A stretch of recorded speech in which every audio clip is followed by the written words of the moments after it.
Welcome to the live stream of consciousness. The live stream of consciousness is on a quest to unravel the mysteries of existence. Every episode, we ask the fundamental question, what is consciousness? Is consciousness merely a product of our brains, or does it connect us to something greater? Explore the very fabric of our thoughts. Don't miss a moment. Expand your awareness and tap into the boundless potential that resides within you. Welcome to the live stream of consciousness. Yes, welcome to the live stream of consciousness. My name is Michael Zinn. I'm just a regular guy with a big curiosity to talk about things like consciousness, and that's what brings me here every week. I'm glad that you're here as well. You made it. I made it. We made it together.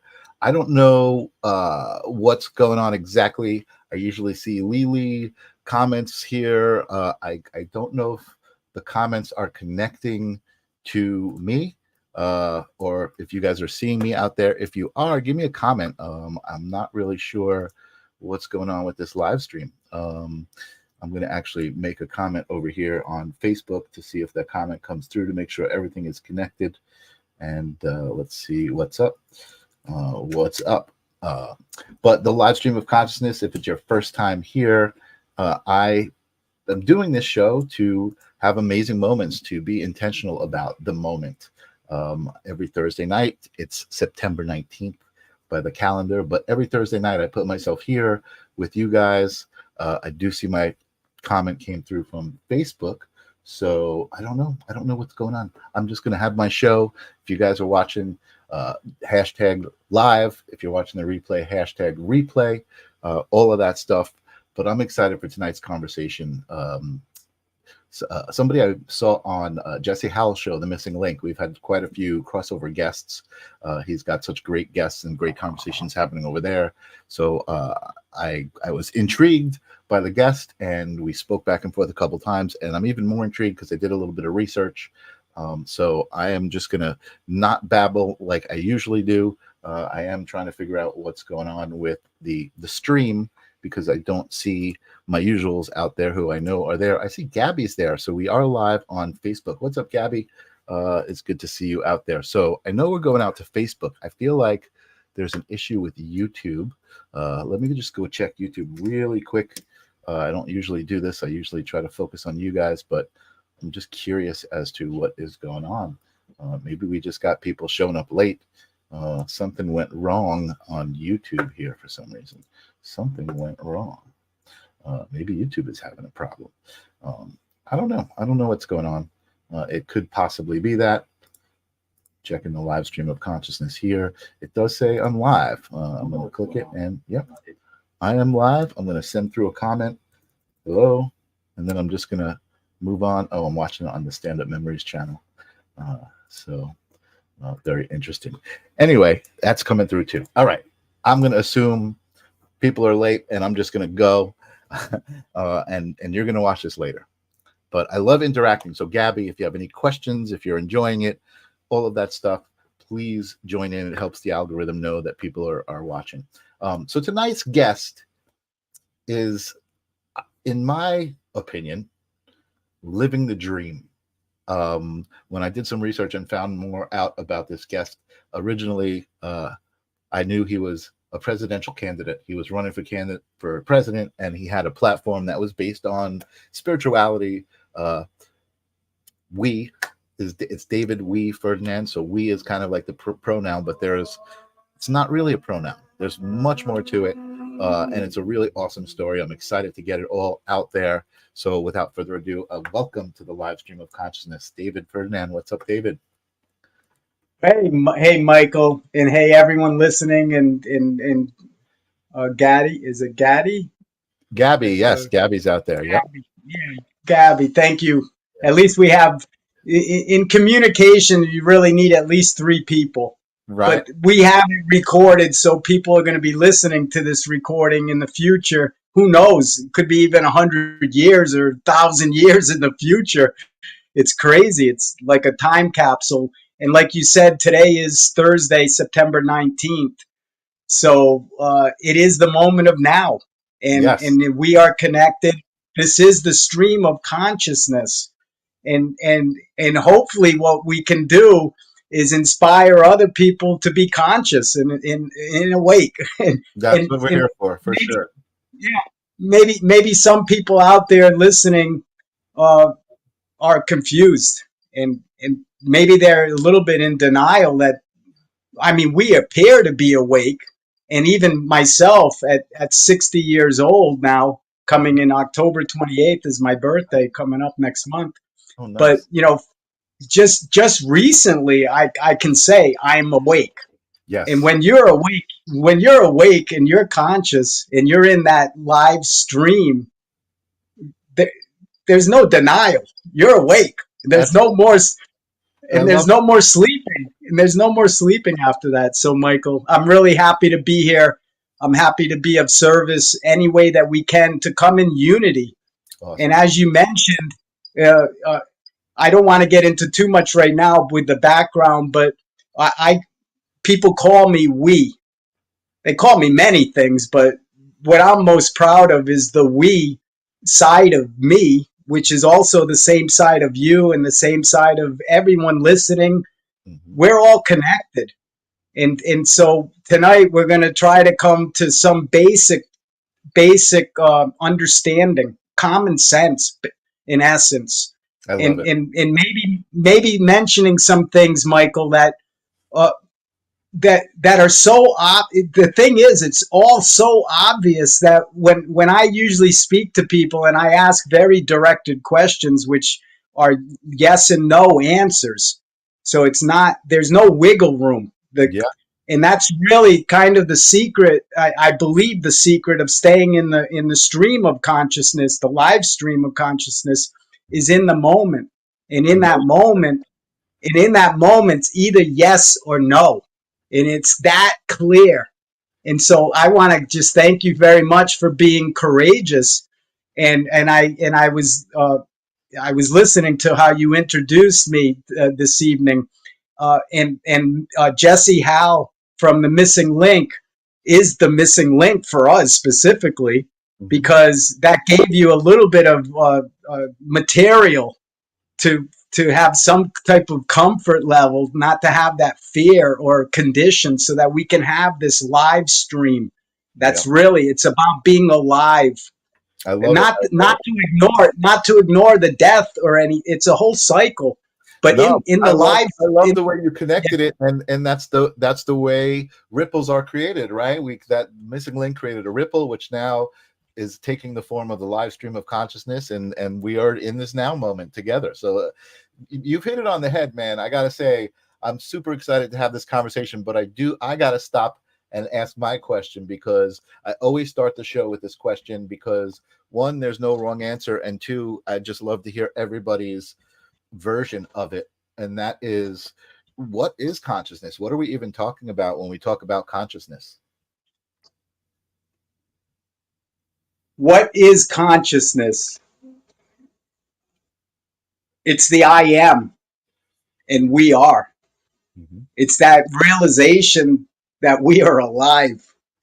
It's that human experience that is so unique in all of our existence, in all the universes and multiverses and whatever, multi-realities, multi-dimensions. But it's that, absolutely, it's that awareness. And that's where I said, with being awake, you're not asleep anymore. So, I mean, you can live, and we have lived. Some people, I don't know exactly. It could be different with karma in our past lives. So, I mean, you could have lived 1,000 lives, sure, and you could have been a saint, an angel, and you could also have been the devil. Sure, you could have run the whole gamut. But in consciousness is that just that awe of being alive, and so I hope the subject itself, and I listened to some of your other prior episodes, and with different I mean, I don't even know, I think this is like the 34th episode in season 2, or I mean, this is not just happening like yesterday. I mean, you've been Yeah. You've been actively, asking the questions, investigating, like a journalist, like a reporter, like a witness. Yeah. Really trying to come to terms with the truth. I mean, Yeah, I don't know yeah, anything other than to totally. say No, it. and you nailed it. I saw. It's funny because sometimes I do get the reaction when I ask that question, like, "Are you serious?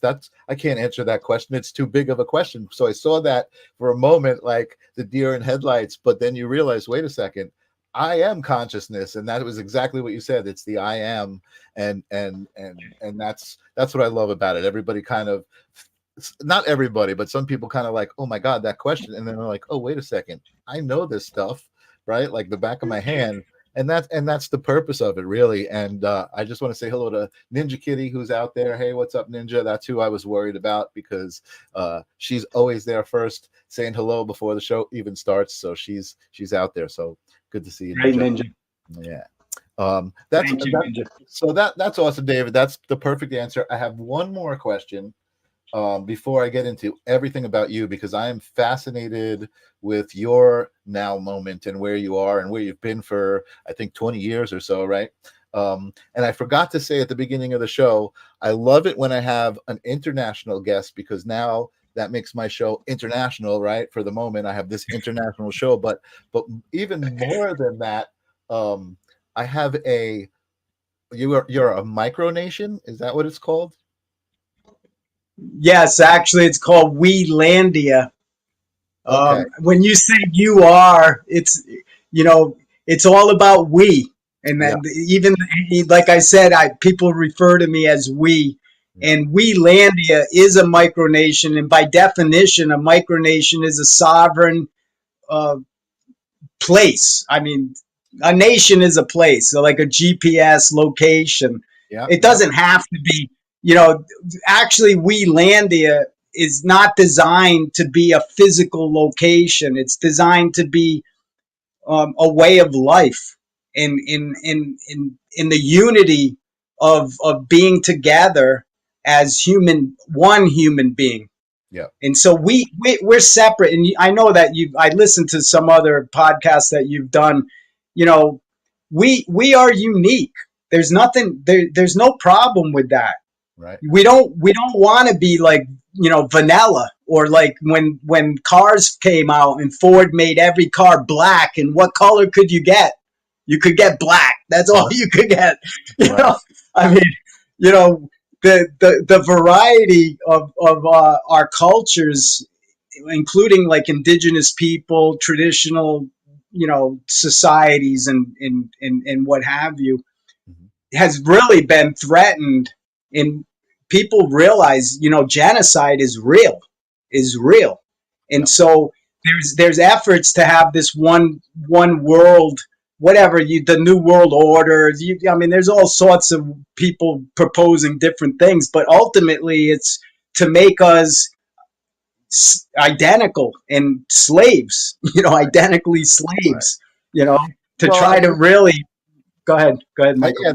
I think you were saying what you were saying is, with the whole we concept is we are each other, but we're different aspects of each other, right? We're different aspects of the one we. I'm me, but I'm still a part of you. So that is where the we comes in, and I totally get that.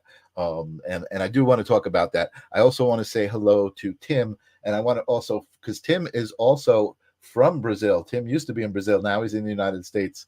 But he was also always made my show international, because I always had at least one listener.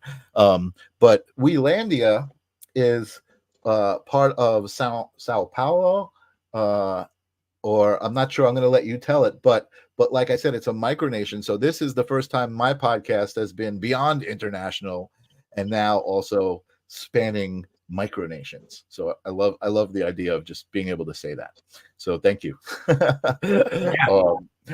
the question I want to ask you before we get into all of that, because your journey is fascinating, I can't wait to find out more about you, is if you have a moment that you remember, or a particular story that you realize that there was more to existence than you've been taught. And I mean, you've taken it to that level of, you know what, I want to be my own nation. I want to, you know, I'm not into the systems that are out there. I want to create a new system.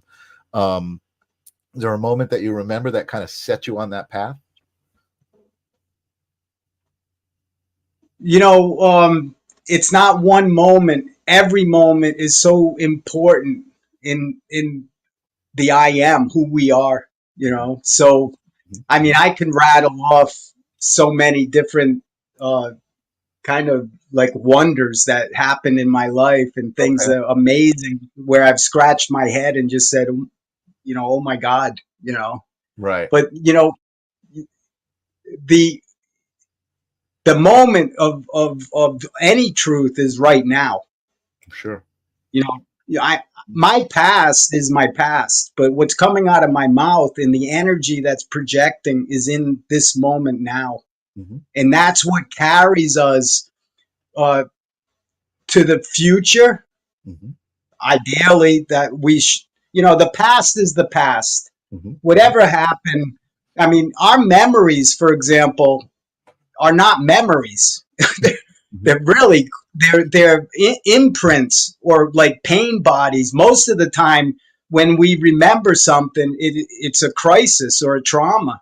Mm-hmm. I mean, think about it. When for me, I don't have a memory at all. Even after this show, when this is right now, I remember exactly what's coming out because Sure. it's the authentic nature of the information that we're sharing. Right. But you know, I get involved. I have my own podcast. I want to mention to everybody the Power Sure. of Islands podcast. You know, I'm small potatoes, but it doesn't matter how small you are. At least we're alive. You know, Like I disagree, dude. I don't think you're small potatoes, you know, and I don't really know you. I'm just kind of tuning in energetically. And when I introduced you and I said you're living the life, like, I mean, for me, and I know other people that I know, you know, the idea of the existence that I live currently, like I have to work, you know, this, I don't make money from this. You know, I have to work a job. I have to kind of live in that slave kind of thing you were talking about. And let me rephrase that. I don't have to. I choose to in the moment because it's kind of comfortable, but in my mind, I'm living your life. I'm like on an island beautifully. I wake up, I eat fresh fruit for breakfast. You know, that's my alter ego. And that's really, you know, what I aspire to. So I don't think you're small potatoes. I think you're living a lot of people's dreams. Tim, by the way, is mentioning that, no, there he is. It's the town I lived in, São Paulo, is called Valinhos, about a half an hour. Yes. Campinas. Sure. And he says he's aware of Fordlandia. Is that something that you're you know of, or I'm not sure what that is.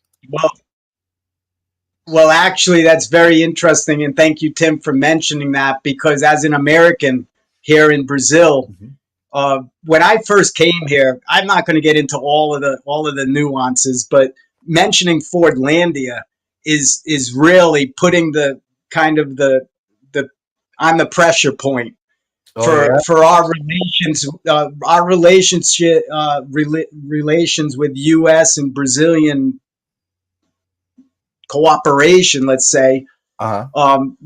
Really went sidetracked with Ford. Henry Ford came here. I don't know the exact year, back in 1950 or somewhere around the war and around the industrial revolution, auto production, right? Primarily. So when we produce these cars, you know, mobility, the cars required tires, and the tires required rubber, and rubber comes from trees. So Henry Ford knew that everything grew in Brazil, so why not to go to Brazil and start growing rubber trees? But so that was the concept. Henry Ford came and actually acquired huge area in around the Amazon. Actually, very sensitive environmental area, and I'm talking about, I don't know the exact landmass, but this was a city. This was like an American city that was injected into Brazil, And so the culture shock, I won't get into all of the details, but there are documentary films YouTube has on Fordlandia.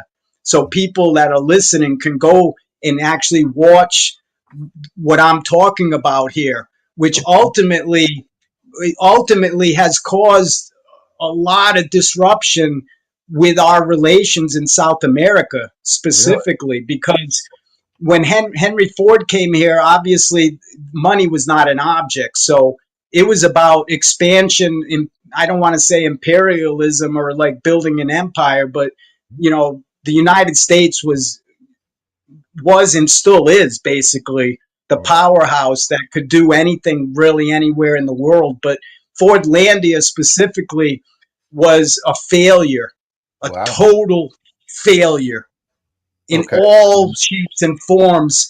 And so basically what happened is when they came here and they took over this city, what they did first of all is they built like industrial complexes, which at the time, we're talking many years ago, there were still and there still are today even tribes, like indigenous tribes in the Amazon that have never seen anybody, no human.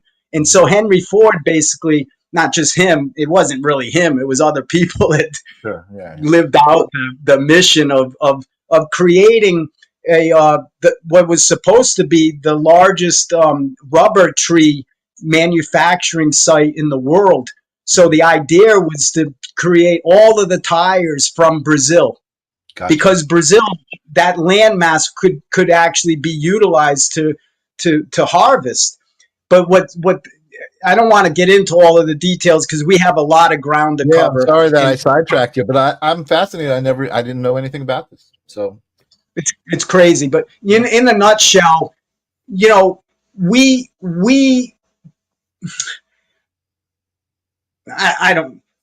cannot go in and take over people and tell them what to do and profit from it. The capitalism that we are experiencing the last, I don't know, even 100 years, whatever. Capitalism in general is not a really good thing when you're taking advantage of other people. Agreed. And enslaving other people. Capitalism, when you look at like innovation, entrepreneurship, creativity, competition, adjustments in inflation, and so that the market is free. And that's capitalism that works. Right. But Henry Ford, when he came here, basically what happened is they were feeding the people, the native people. They built a lot of complexes, and they actually started growing rubber trees.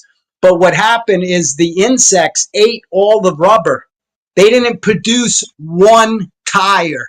Wow. There wasn't one tire produced out of all of the investment. And I don't even know. It was a huge investment. And they left basically like in Afghanistan with the military industrial complex there in Afghanistan. They basically Ford just packed up and they left. And so it's like a ghost town.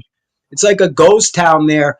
But really what happened is they started feeding, I'm not saying McDonald's. I don't even think McDonald's was around back then. But they started feeding American food to the local Indians. At that point, they said enough is enough. Wow. So they rebelled, and they basically like a mutiny and basically forced Ford. But Ford left because all of the experts about how to actually grow something said, we're being attacked here. Every time we try to put something in the ground, something eats it.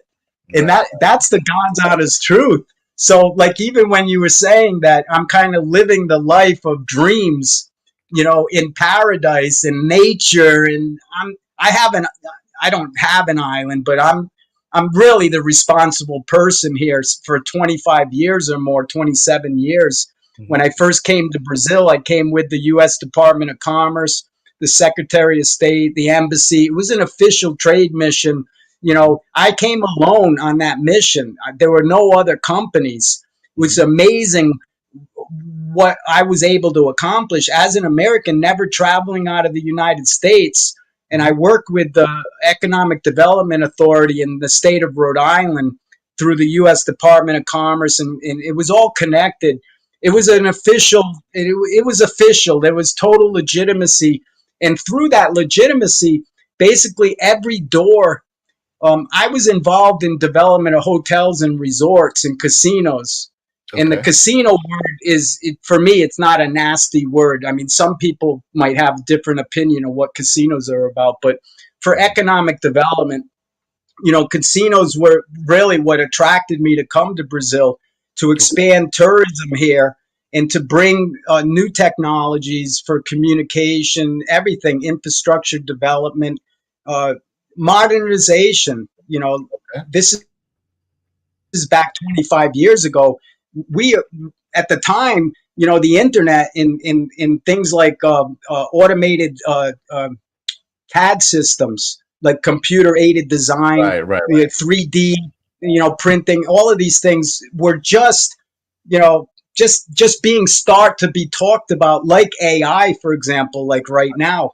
The subject of AI, a lot of people think is out of control, but at the same time, it's a whole development process of how to integrate these technologies, and that's why I came here.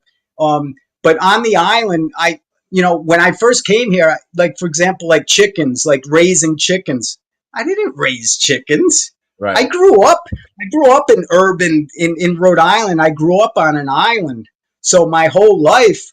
I know what an island life is, and it's isolated. It's kind of boring sometimes, but as a kid, I always went out into nature.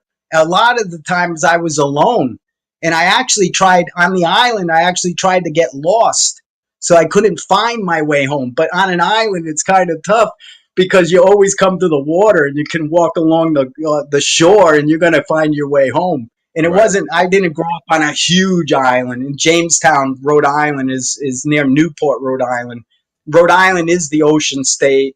But, basically what I'm saying, Michael, is that, paradise is a word, but to live paradise is something that we all can do. Even you sitting where you are, the moment of now is paradise. Sure. It doesn't get any better.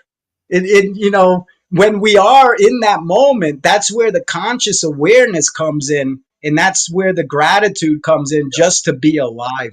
Yeah, no, agreed. Agreed. I feel like I guess for me, the reason I'm saying that is because I'm kind of even though, like I said, that because of comfort or whatever it might be, my choices, I'm living in that paradigm. Right. But the paradigm of not depending on anybody and growing my own food, even though absolutely, like, listen, everybody who's watching, I'm sitting here at home, with electricity, and you had to turn on your one light because you don't have a lot of electricity at the island. You have probably whatever stored on your generator or your solar panels, and you only have your phone. You don't even have a computer. So, but still, to me, there's a glamour to that, to kind of be less dependent on the system and more so less worried about things like taxes and paying the rent and things like that. I was watching a show that you were on, an interview where you said you haven't worked really in 20 years or more. And you've created a life for yourself where you can sustain yourself, get what you need. I mean, I'm imagining there's some sort of currency involved because you have a phone subscription and things like that, but I'm imagining that's just such a small part of your whole existence, which is probably more focused on the now moment of surviving and being in that environment of Mother Earth, which is why I find it appealing. I feel like that connection to nature is something that a lot of people in the United States and people in my situation are missing. Right. I mean, I certainly go to the beach and to the park when I can to try to connect and get that feeling. But again, what's glamorous to me that might not seem glamorous to you about your life is waking up on an island and having that beautiful sunset and the water so close and just being able to enjoy that when I can. Now, of course, like I said, there's responsibilities that come with that, right? You can't really enjoy the day until you're sure that all of your needs are going to be met and all of the survival things are taken care of and in a row. Yeah. Well, that kind of dovetails into the concept of what We Landia is all about. Awesome. Because, let's get into that. Yeah. Well, first of all, the word "we" is a very, very, I can't even emphasize enough how important the word "we" is.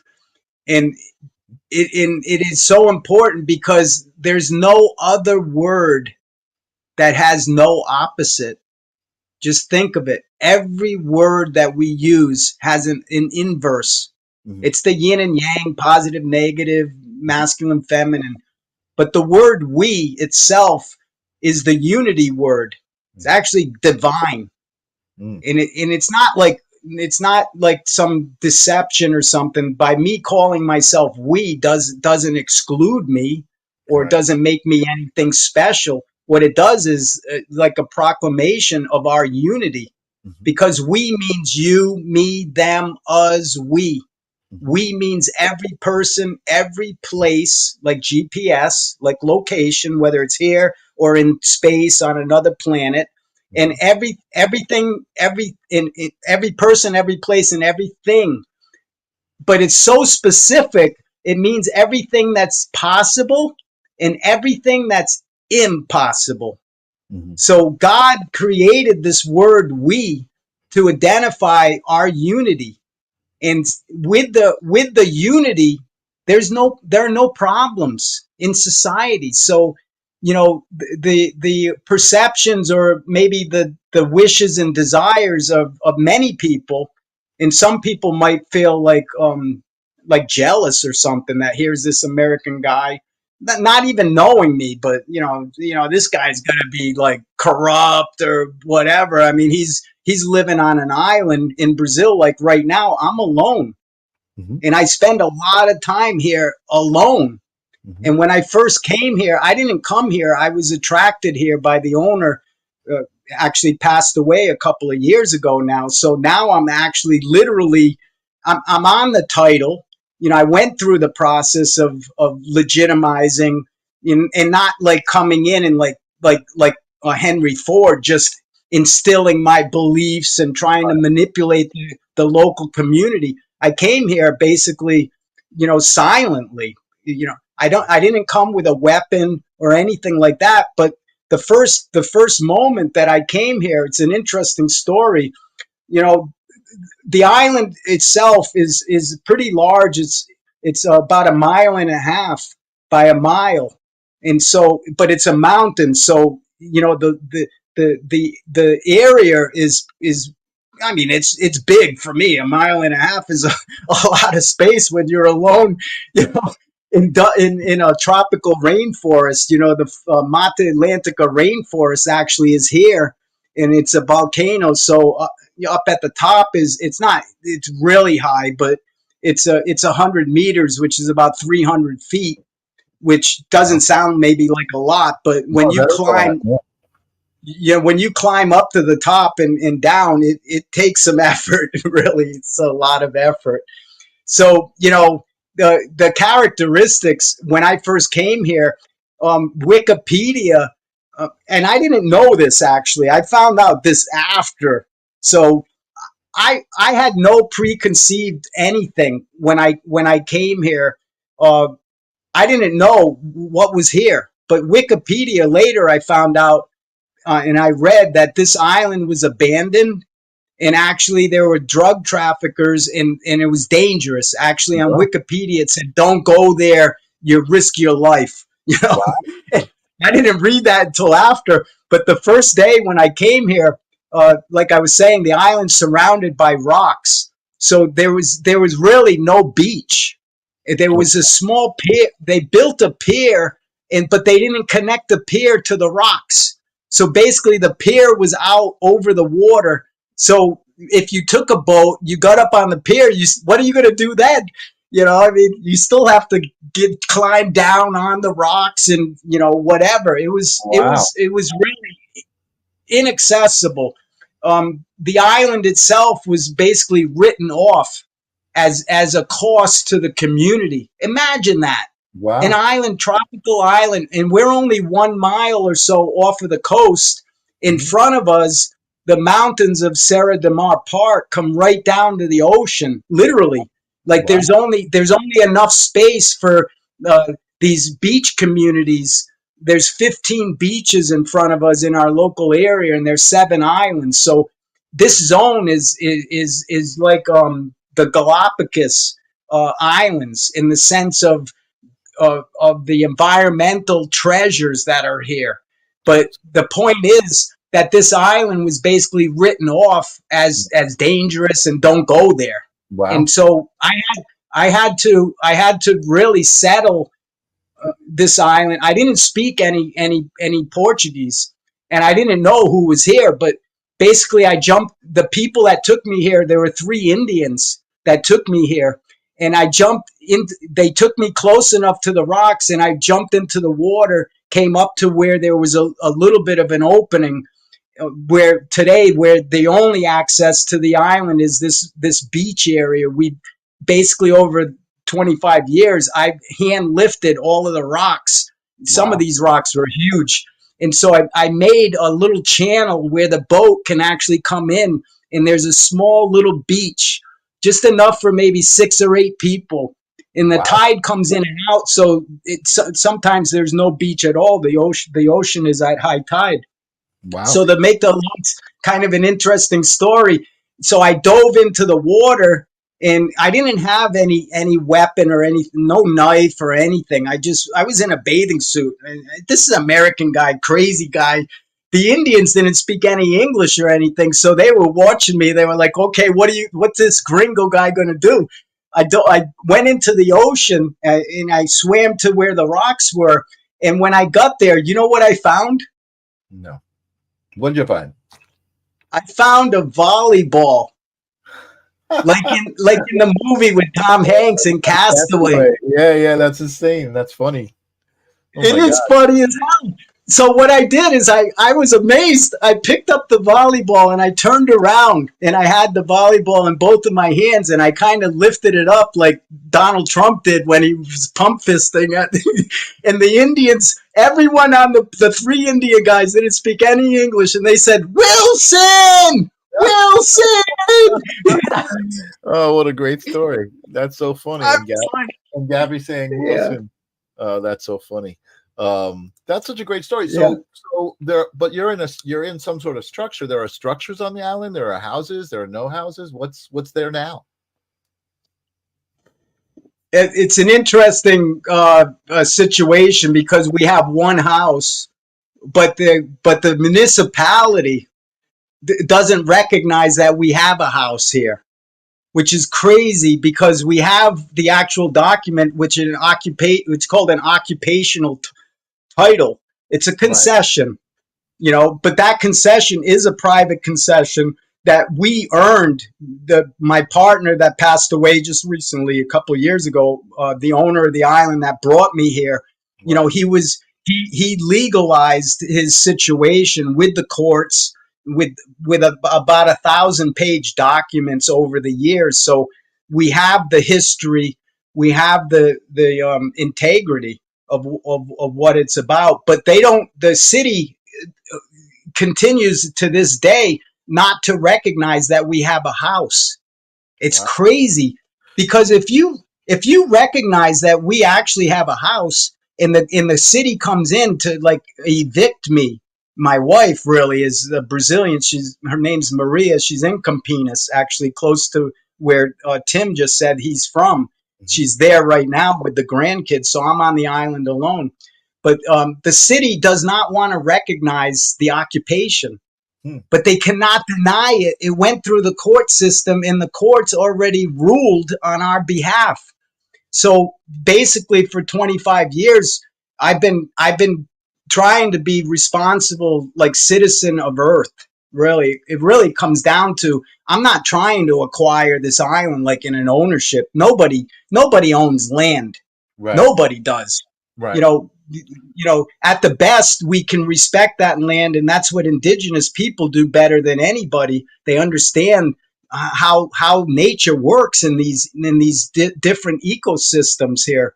So, the efforts that I've been making here basically have gone silent with the municipality, and without the municipality, you don't do anything. Because literally, I can go to the like over the years.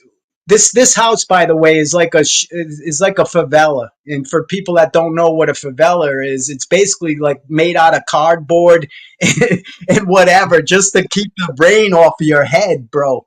You know, it's not like, you know, I came from, like I said, developing hotels and resorts with Ritz-Carlton and having, you know, American Express Gold Card, $100,000 credit line. I could travel wherever. I sleeping in luxury. I'm eating, you know, buffets and whatever. And basically, by coming here, that was the decision. Like you said, nobody's holding any gun to anyone's head. I mean, at any moment, I can walk out of here as quickly as I came in. But, you know, as an entrepreneur, and I'm sure many people listening to this are in that similar like creative mode. When we put all our chips on the table, you don't walk away. Right. You got to get you got to get closure. And right now, this year in 2024, you mentioned, you know, my own personal interest in becoming the president of the United States of America, which is something I don't really focus on, like really like pushing it. Like, I'm not looking for a job, Michael. I don't need anything. I mean, people that come here and know me, even my wife Maria. I was here before I met her. I met her in Fort Lauderdale, and there were circumstances where her mom was ill and dying, so she came back to Brazil. And at that point, I came in 2010. And like you said, I haven't worked since, it wasn't quite 20 years. You said 20, but it's actually been since 2010. And I have proof because I haven't filed a tax return since 2010. Right. And so, and I was faithful, you know, related to being the president of the United States. It's about being transparent. That's the only way that I even have any chance at all of actually being the commander in chief. And taking on that responsibility as a servant, because of the integrity and because of my disclosure. For example, like right now with IRS, I filed EZ file every year.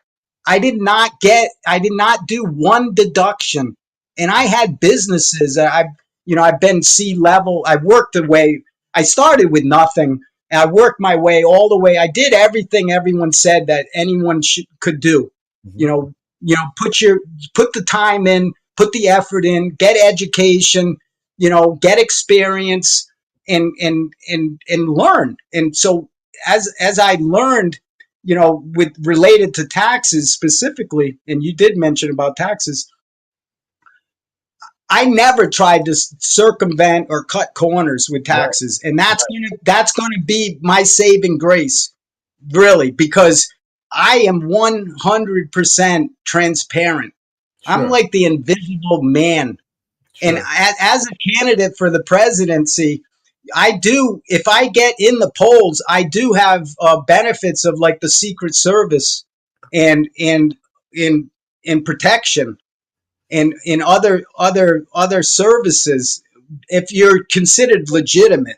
Right now, as an independent candidate, a write-in candidate, nobody knows me. I mean, in fact, even you as a podcast, even covering this subject, people, I don't know why it is, Michael, you know, we need government. We need government, sure. Period.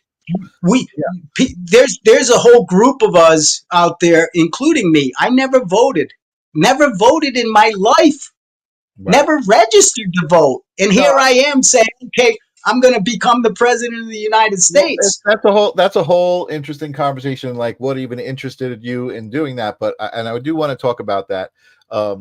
We do hear you, by the way. I think your video kind of your bandwidth may be short, so we don't see you. Oh, now you popped back. There we go. But I just want to address some of the comments here. Gabby was initially, when you were talking about the island, she said something about inviting us. She said, so you were inviting us all to move in. You were saying you were alone on the island. And you were saying that. But what was I looking for here? Tim was just made a comment about his mother-in-law is a Brazilian Indian. You were talking about the Indians who helped you. And then Helen, hello, Helen, is saying, you are too good of a person to be the president. It's a horrible position. And really, that, I guess that is my next question is what, I mean, you've been on an island, you've been kind of living a very specific way. Why would you, I mean, what would interest you in even becoming the president of the United States? Well, really the motivational factor is I can be the happiest person on earth, but if the rest of the world is suffering, I sit here on the island and I don't have a television or anything. So my theater is right in front of me.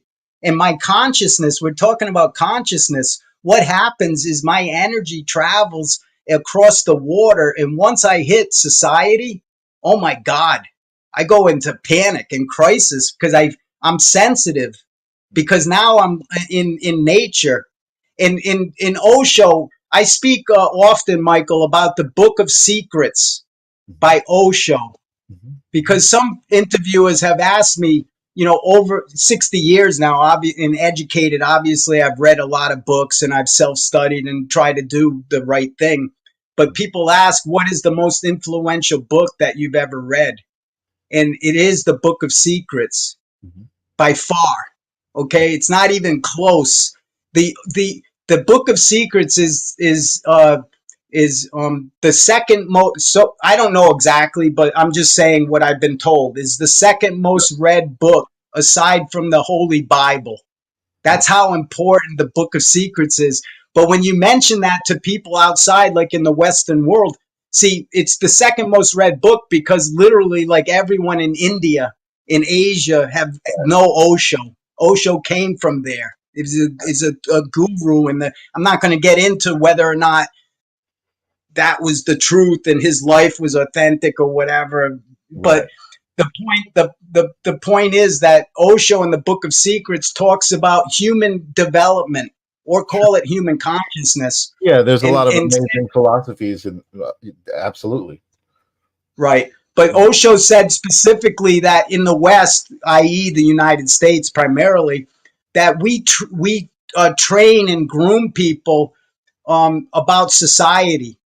So in the East, the Eastern philosophy is more about the nature first and about our holistic spirituality.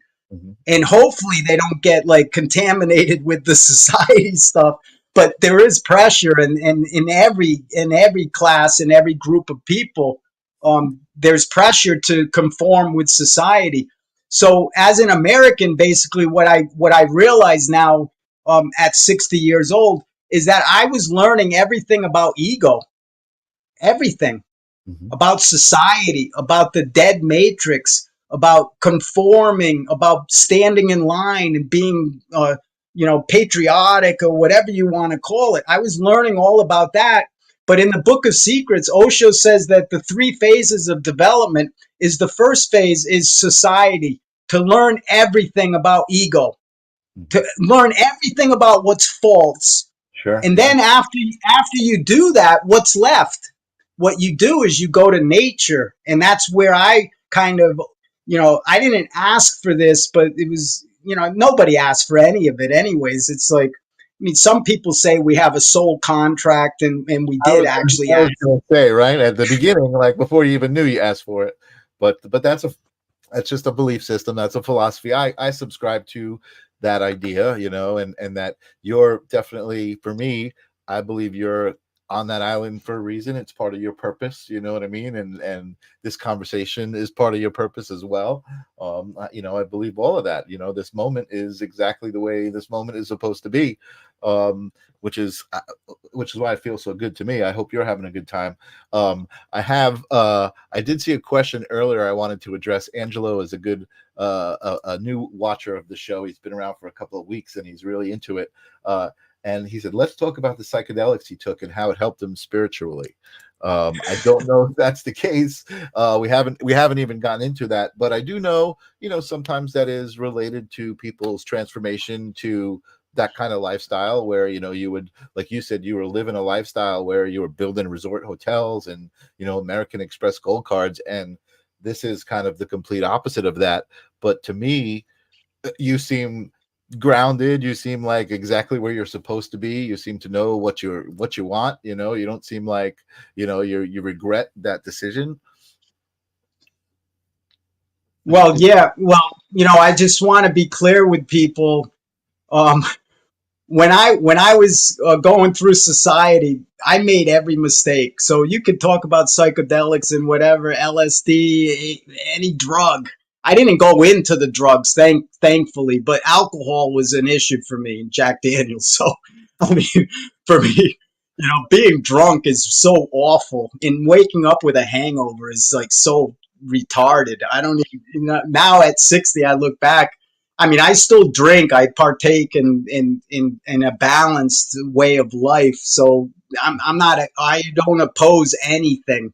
I share in hospitality. So, but related specifically to plant medicine, we have ayahuasca ceremonies on the island here, and I participated on 3 occasions. Oh wow! And I'm at a point where I don't really have a desire to do any more.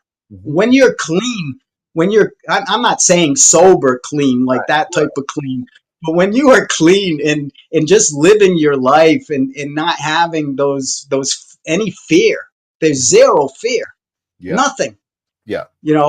That experience for me was really a kind of accentuated or elevated by partaking in plant medicine and what's called hape. It's spelled like rape, R-A-P-E, but it's called hape. Yep, and it's a hape, they blow it in your nostrils. There's a certain device, and man, for me, when I took hape, it was really the moment that I was alive, but I was dead. I was paralyzed. I couldn't get out of the chair. I couldn't raise my little finger and just even make a movement. I don't know. I felt totally paralyzed. Well, you couldn't materialize in the 3D. Like, you were not in the 3 dimension. You were in another dimension. I don't know where I was, but I was scared to death. Wow. And it lasted for about 2 hours. And the people that were around me actually were very nervous. They thought I was dead or dying or in the process of actually dying. And I'm on an island, so we don't have like luxury for 911 or anything like that. Right. So, you got to try to not get hurt or get sick on an island. That's the whole idea, is stay healthy and do everything to maintain that perfect health so that you don't need medication or even alcohol or drugs or anything. You just, I can imagine. You got to stay in the moment. And that's really what, like psychedelics and stuff like that. I'm not interested in experiencing any more than what I am experiencing. This, to me, just even having this conversation right now is so special because it is the moment, and it wasn't planned. I love so much that you say that, and I gotta say, in our conversation, and even in my research when I was watching videos with you, there is. We believe here on the live stream of consciousness that energy is everything, right? And there is definitely an energy that's flowing through you that I think, I don't want to use the word exudes, but I can definitely sense in you. I definitely feel energetically this confidence, right? In who you are, in what you're doing for your moment, how you chose to live, the no fear that you were talking about. And it's so evident. And I think for me, this journey and these interviews and the things that really resonate for me is authenticity. and I think that's what's coming through. And I love it when Helen comes up with these things. Sometimes she says some things that are just so funny. She says, I'm starting to suspect that having no fear would terrify me. I just think that's exactly funny. So Angelo's asking, did you any family or any sister, did anybody come to visit you on the island? I'm kind of curious too about your day-to-day. You said you have a wife on the city in the mainland, and you spend most of your time on the island, or what's going on? Tell me how that works. Yeah, actually, I'm not alone in the sense, like Tom Hanks, I'm not on an island where there's nobody else and I don't have connection. I feel like isolated, and that's not the type of island, because like I said, when I'm here on the island, I see the mainland, but also like today, like most days, we're a public facility. This is a public-private. I could if I had a gun or something and I wanted to really force people and pressure people not to come here, but that's ridiculous. So people as come an American by on the island. People come by and they just relax, or what goes on exactly? Well, most of the people don't even know where they are, which is really shocking for me, because if you're going to go to an island, you would think that you would at least try to identify a little bit before you went there, And some of the people that come here, I'm located up 40 stairs to get to where the main house is, the only house. We have a canopy. We are Airbnb, so we have like groups and we put on shamanic rituals, and with all of the headdress, everything, with music, drum circles, with everything. And so we're a rental facility. So what shocks the heck out of me, Michael, is sometimes people come like early in the morning, even like 5 o'clock in the morning sometimes, and I'm here alone sleeping in bed. I don't wake up. I haven't used like an alarm clock. I don't even remember the last time, or even wore a tie. I don't even wear shoes. I haven't been on a boat. On average I spend 6 months on the island without leaving here at all. I have this connection with the phone, which is a good thing, in whatever you could say, good or bad. For me, it's entertainment. Sure. That's why I enjoy with the podcast and being on your show, and in the multimedia communications is so important. So basically, what I want to say to people, somebody mentioned, so does that mean that we can come live on the island?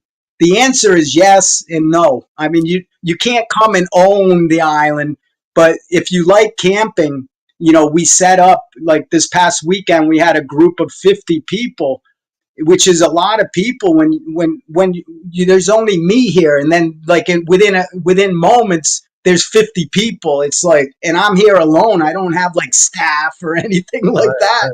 That's crazy. And I have to try to maintain the walking trails, and literally we get windstorms and rain. And so as quick as I've been here long enough to realize the cycle. I used to be out there frenetically, like first thing in the morning when the chickens start crowing. I'm feeding the chickens and I'm running around. I have like so much to do, like everyone else that says, there's not enough time in the day. That's bullshit. There's plenty of time in the day. It's how you choose. Well, I imagine for you, there's plenty of time in the day. I mean, yeah. So I got a couple of questions. I don't mean to interrupt you, but first of all, Tim, who I said was from Brazil, says, we got a lot in common. If you need a vice president, let me know. So Tim, I think you're making some friends here on the show.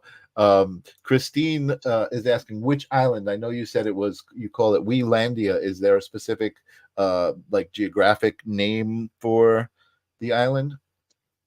Yeah, actually on Google Earth it would be Ilha. That's ILHA das DAS, and then Couves, COUVES. So it's Ilha das Couves, and that is in the city of San Sebastian. But what's really crazy, Michael, like I said, when I first came here, I didn't do any research really. I was kind of pulled here, and I went with it. I just went with it. And that's not typical for, like I said, I came here on an official mission. I met with the most prominent developers and construction companies and cement companies. And every meeting I was briefed on what I was doing. But when I came to this island, I don't want to say it was just I was leaving the conference I was at. I was speaking at a conference, ended on Friday. And so I didn't have a flight until Sunday. So I actually I spoke on Thursday. So I had Friday and Saturday. I came here to the island for the first time. The owner of the island came to the conference and cherry picked me, basically. It's kind of crazy. It's kind of interesting, but he wasn't looking for me. That's what's crazy about it. He thought I was somebody else. Wow. That he had. Yeah. Wow is right. And so, but what happened is I connected with this guy. He didn't care at that point who I was, because I presented myself. I was in a congressional. I was working for the best company in the world for hotels and resorts. The best. There was nobody else in the field. Right. And so he invited me here. I came here. The moment I took my shoes off, I almost fell back. I almost fell backwards with the energy. It was crazy, because it was like a instant, like in a flash, I could see the whole future. I could see everything. And that's see, cool. I'm from a design background, like 3-dimensional, like whatever, drafting. I used to do hand drafting, not even with a computer. So for me, all of that came together at the same point. And literally, I left here on Sunday, grabbed the plane back to the United States, to Rhode Island.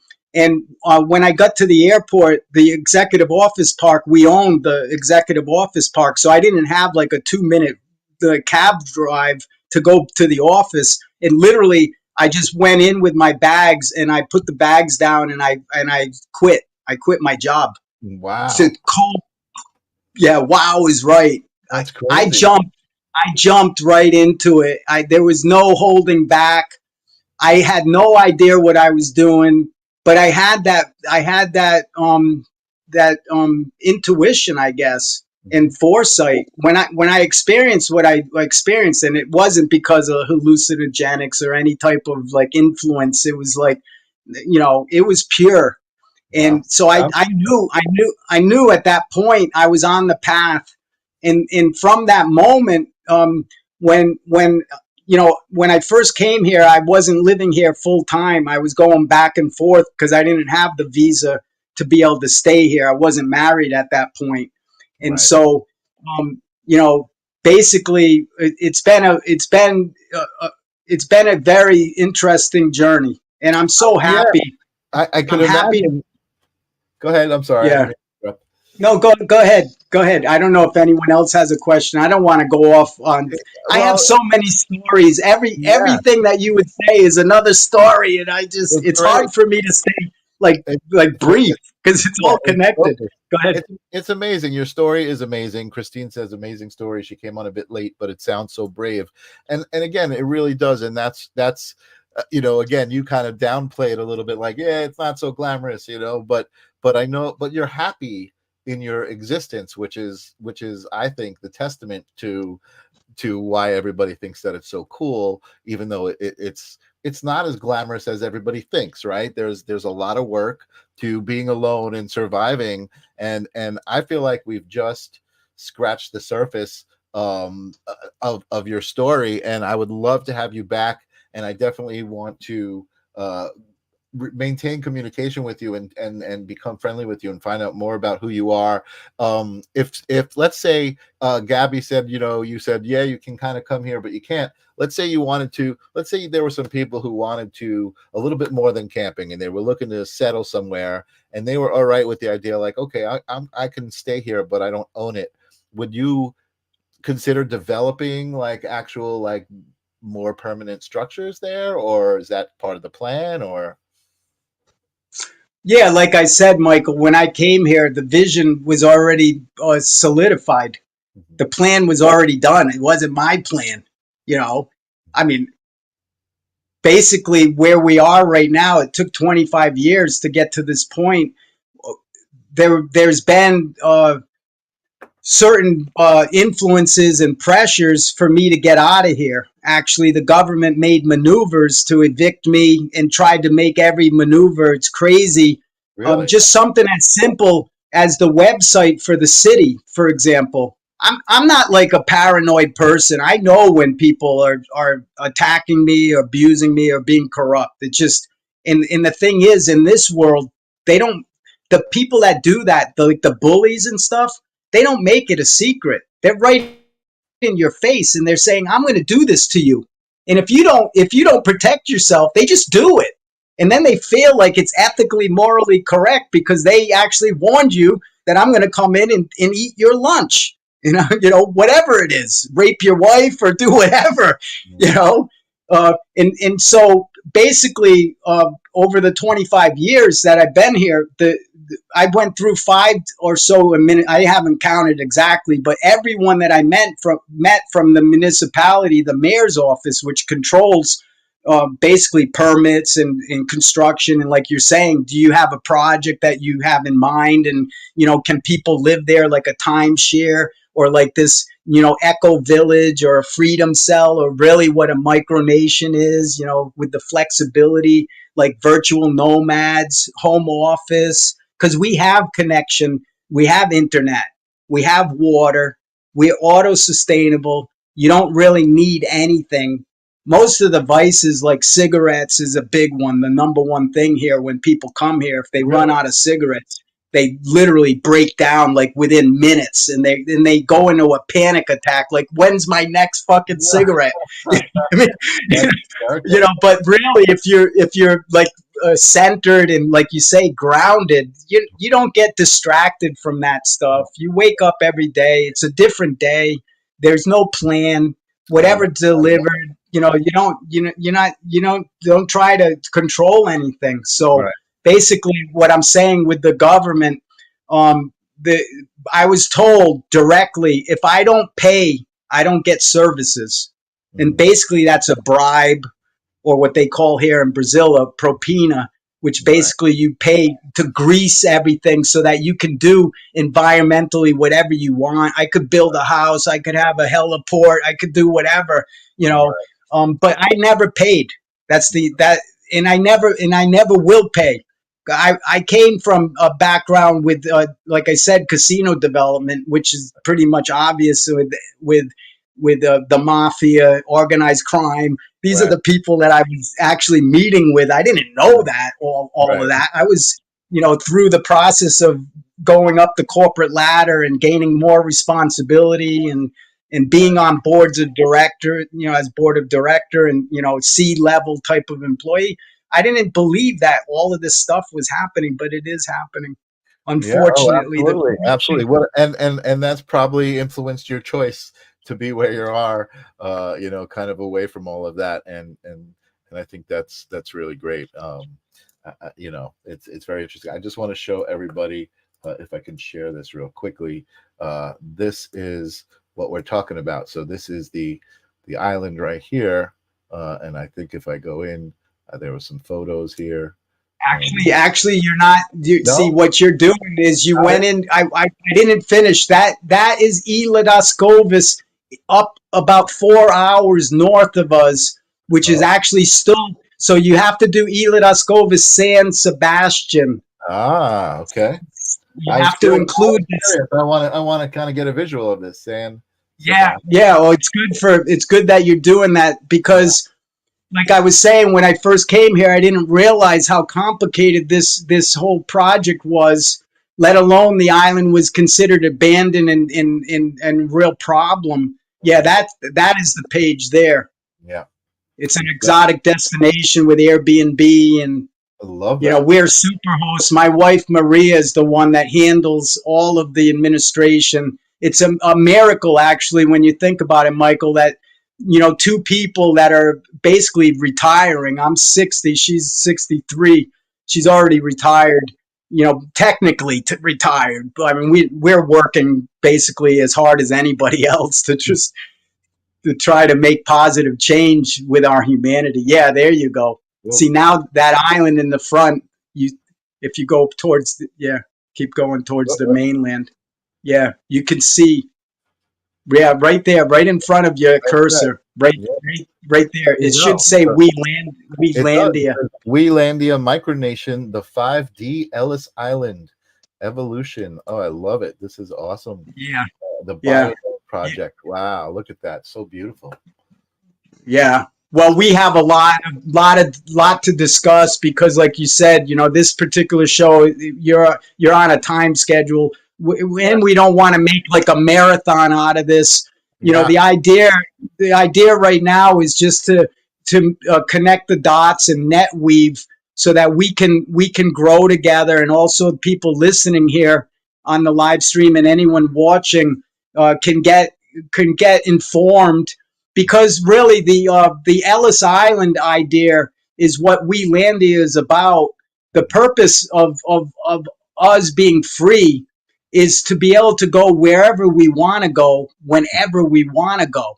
So the idea of like an Ellis Island where you go through and you get processed and stamped and tested and all of the things that, Ellis Island was important in our history, obviously.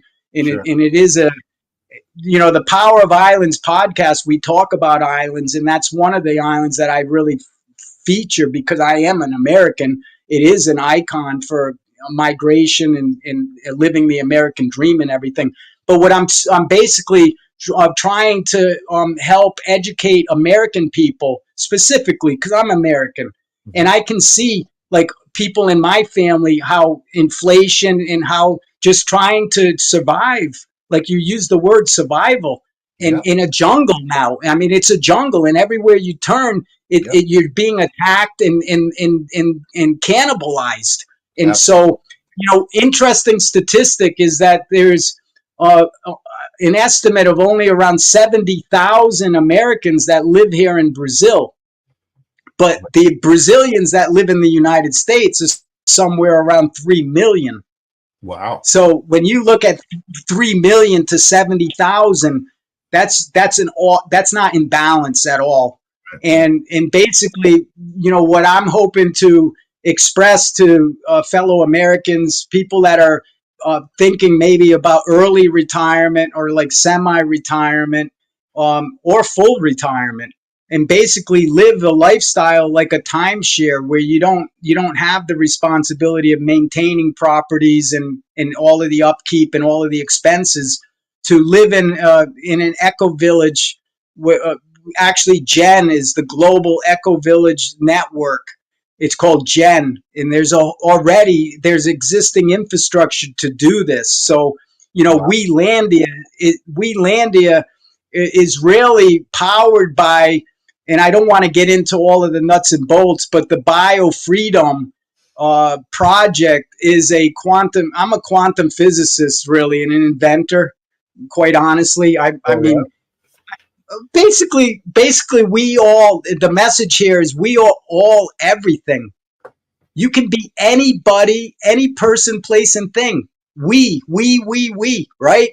And so what I'm trying to do is I don't want to say part the sea or open up the gateway, but allow the migration of Americans, and especially, if they're Brazilian people that went to the United States and now are finding that it's not quite the place that is the American dream after all.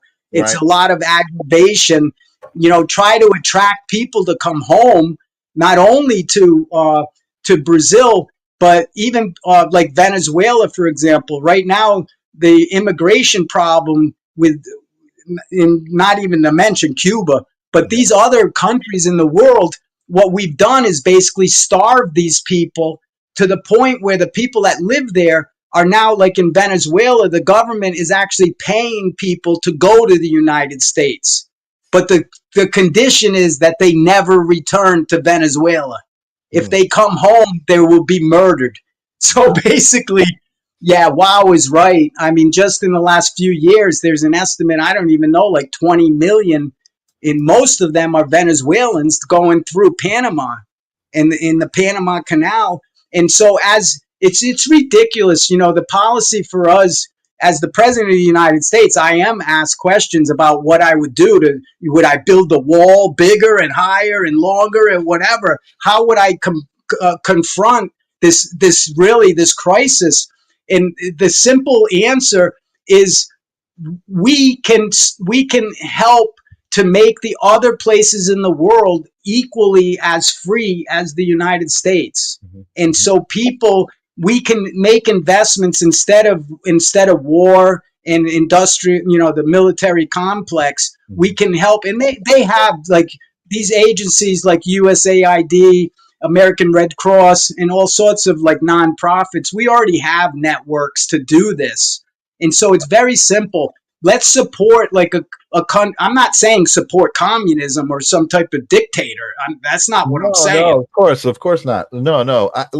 This conversation is important and it's amazing. Your energy is off the charts. Really, really awesome.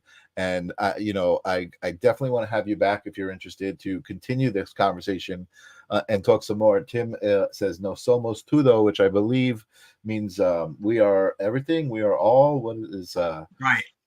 We are one. I say no somos which is we are one. Yeah. Well, todos is one. It's just another way of saying one, because one doesn't mean just one unit. It means everything, which includes the universe and everything possible and everything impossible. So that's what Tim's referring to. If he's an American, by the way, I have made I've had made requests, or I've asked certain people, I'm not going to mention for reasons of privacy, to be the vice president. If Tim is interested, and he is 35 years or older, has lived in the United States at least 14 years, and was born on soil, those are the 3 requirements right now to be the president or vice president. So, I would be happy to talk with Tim, talk with anybody. At this point, being a write-in candidate and being somebody living out of the United States is a precedent never happened before in U.S. history. Wow. Never even was proposed. And then on top of it, like my wife Maria said, David, you can do whatever you want. I love you, but you cannot spend any money. So if I become the president of the United States, the story is going to be, I did it. Outside, because it was going to be insane. Yeah, totally. With no money. And Donald Trump and whatever, Harris, they're all spending $1 billion. Not their money, of other people's money. It's a huge success. Yeah. Listen, I personally believe something big is going to happen, and it's not going to be what people expect. So you never know, David. You never freaking know. I think it's amazing, and I do want to talk more about that. I know you were right. There's so much to cover with you. You're such an interesting guy. So I appreciate your time. I appreciate your energy. This conversation. I do want to have you back. I do got to kind of wrap it up for the night. So I'm gonna put you in the back green room. Before I do you have any words of wisdom, words of parting for my audience? You're definitely coming back. I hope so. With that in mind. Yeah, I mean, basically the show is about consciousness, and one of the questions you've asked other people is our consciousness inside of us. Like, is it because we think it, then we materialize it? And I'm here to say our consciousness is outside of ourselves. And so we are totally intelligent. We all have that ability. Nobody is like special that way. Some people are a little bit more attuned to the intuition and the guidance and the channeling. But basically the message to everyone is our consciousness, we are one. That is in totality. So our soul, we are one soul. So when people say, oh, my life, for example, people say my. There is no my. There is we. Yep. It includes you, me, them, us, and I said all of that. So, the next show, maybe we can start to really tune in. And also, by the way, Michael, the podcast that I'm running right now for the whole month of September, from 3 o'clock in the afternoon Eastern time until 7 p.m. I just was on 4 hours before I got on this show with you. Oh, and wow. yeah, and so this is a multimedia center live stream where there's no editing, there's no manipulation, there's no script or anything. So literally, it's so easy for me because I do this basically alone. I have one IT guy that activates the recording because I don't have a computer. That's the only reason why. Otherwise, I could be totally independent and I could actually engage with AI and run a whole 24/7 broadcast like a CNN. And I could do it myself. I don't need all of everyone else. Where can people listen so, to that? Yeah.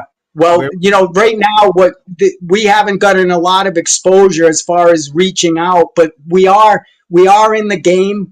We know what the game is, and it's about open communication and freedom of speech. And that's something that really other people are not doing. So already this month, this is the 19th day of September. We're going to do this for 4 hours all month in September. And then in October, we're going to go to a 24-hour schedule.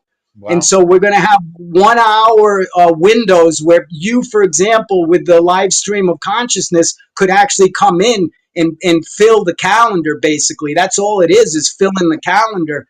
And so now I'm communicating like with Jesse Howe with Missing Link. You mentioned him, but there's many. There's hundreds of thousands of podcasts and all sorts of independent media channels and whatever. So to fill the schedule is not going to be difficult at all. But to get to kind of I don't want to say break through the glass ceiling, because what I know now is we don't have to break anything. We can pass through the glass ceiling. So it's not a violent action, because we know that we have that power to be everything, not just physical. So we can be metaphysical, and that's where the consciousness, what you're talking about. So I just want to thank you. I want to invite you also. I think I've already sent you. If not, I'll send you and anybody else the kind of the schedule, which is easy. It's 3 o'clock to 7 p.m. But I need to give that link, that Google Meet link, and then people can come on. You can express yourself, and then vice versa. I can go on your show. I got you. It's like a live Zoom kind of group meeting, not a broadcast. Is it on the YouTube channel anywhere, or? Well, yeah, we have a YouTube channel and a playlist. It's under We Are One. I need to send you that because it's not so obvious. You know, even if you type in We Are One, there's many other We Are One. So, it has to be that specific address. But really, it is an open discussion group.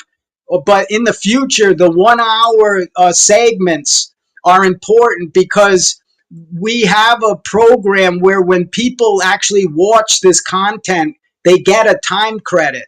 They get a time stamp. So if 1 hour gives one time credit, how that's valuable is that in local area like our community here, like I mentioned, 15 beaches and 7 islands, it's a territory. So each area has its own time bank.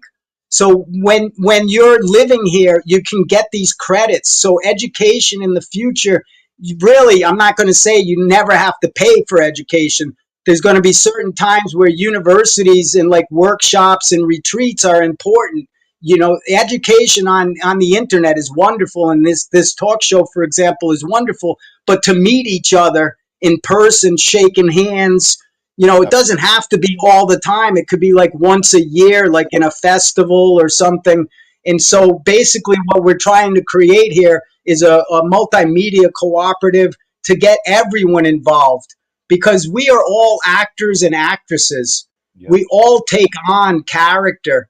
But we also have the ability to be anything that we aspire to be. So we offer performing arts training, in comedy, whatever, in music.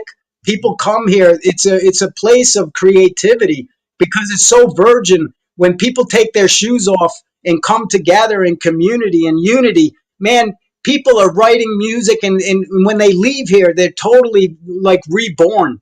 And it happens so quick. It happens so quickly. So I want to invite people to come here, not only from America, but specifically from America.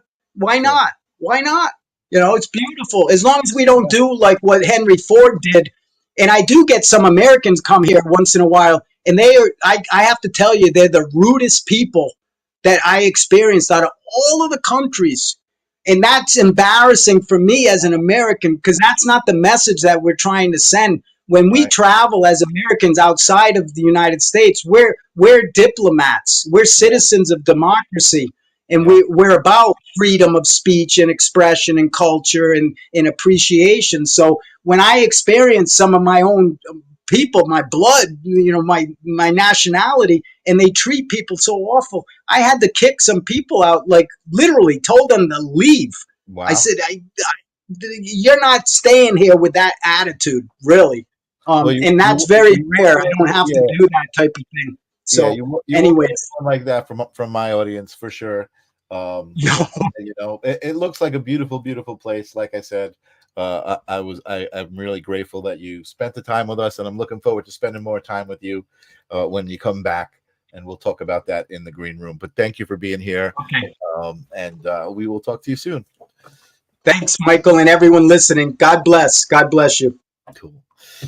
Wow, I got to take a deep breath and a half after that one, because that was a lot of really amazing energy, amazing story, right? I mean, I think, you know, I know for me, living the life I do here in America, like I said, with a job and kind of in the system, and having the dream of living like David's living, you know, it was just great to talk to him and hear the story about how it just kind of happened, and to feel the energy of the peace he seems to be at.